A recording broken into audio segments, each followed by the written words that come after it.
নমস্কার বন্ধুরা, welcome to আরকে sports. আশা করি তোমরা সবাই সুস্থ ও ভালো আছো। তো এই ভিডিওতে কিছু গুরুত্বপূর্ণ আপডেটস শেয়ার করা রয়েছে, সেক্ষেত্রে একটু স্কিপ না করে ভিডিওটা শেষ অবধি দেখতে থাকো এবং এই চ্যানেলে প্রথমবার এসে থাকলে চ্যানেলটিকে তোমরা সাবস্ক্রাইব করে রেখো। তো প্রথম যে খবরটা শেয়ার করব সেটা গতকালের যে ম্যাচটা কাতার ভার্সেস ইন্ডিয়া, সেই ম্যাচ নিয়ে। প্রথমত প্রথম ৪৫ মিনিটে ১-০ গোলে লিড নেওয়ার পর পরবর্তী সময় ২-১ গোলে ম্যাচটা যেভাবে হেরেছে, তাতে করে গতকালের পারফরমেন্সে টিম ইন্ডিয়ার কিন্তু কোনোরকম কমতি ছিল না। নিজেদেরকে উজাড় করে দিয়েছিলেন, কিন্তু শেষ অবধি টাকার কাছে হারলো। গতকালের ম্যাচটা টাকার কাছে ফুটবলটা হেরে গেল, এমনটাই বলতে পারি।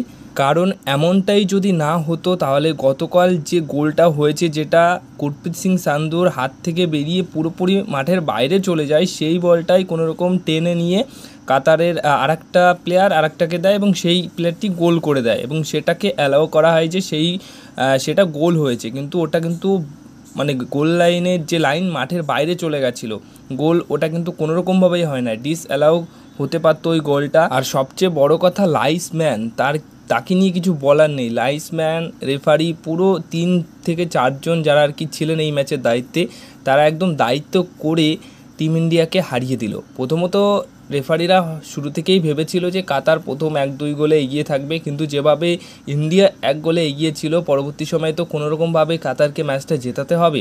তাই এমন কিছু মোমেন্টের জন্য অপেক্ষা করছিল হয়তো রেফারি, যে কখন এরকম একটা পরিস্থিতি আসবে। আর সেই পরিস্থিতিটা এসে গেছে, আর সেখান থেকে গোলও এসছে এবং সেই গোলটা যদিও বা একদম গোল হয়নি, সেটাকেই গোল বলে চালিয়ে দিল রেফারি। একদম রেফারির দোষেই, এখানে কাতার ফুটবলের কোনো দোষই নেই আমার মনে হয়, কারণ তারা তো গোল করার জন্য যে কোনো সময় যে কোনো সুযোগ থেকে চেষ্টা করবে। তো তারাও এরকম মনে হয়েছে যে তারা ওই বলটা থেকে সুযোগ পেয়েছে তাই গোল করেছে, কিন্তু ওখানে তো রেফারির সম্পূর্ণ দোষ রয়েছে। কারণ রেফারি তো ওটা দেখবে যে ওটা বল মাঠের ভেতরে ছিল নাকি বাইরে ছিল। আমরা পরিষ্কার দেখতে পেলাম, পরবর্তী সময় রিপ্লেতেও বারবার দেখানো হচ্ছিল।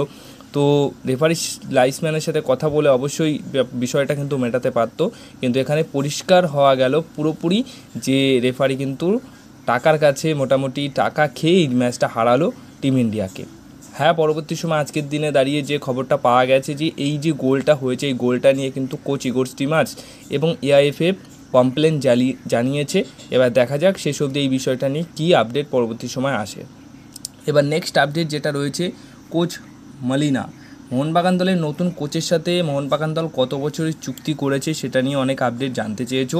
তো তোমাদেরকে বলে দিই যে মোহনবাগান দলের কোচের সাথে বর্তমান সময় দাঁড়িয়ে ১ বছরের চুক্তি করা হয়েছে।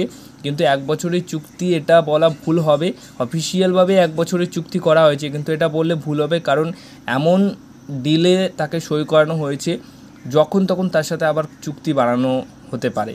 মানে ধরো আইএসএলের ১ থেকে ৫টা ম্যাচ হয়ে যাচ্ছে, সেখানে বড় সাফল্য হচ্ছে, বড় সাফল্য পাচ্ছে কোচ মলিনা, সেখান থেকে দাঁড়িয়ে সেই সময়তেই হয়তো আরও ২ থেকে ৩ বছরের চুক্তি বাড়িয়ে নিতে পারে।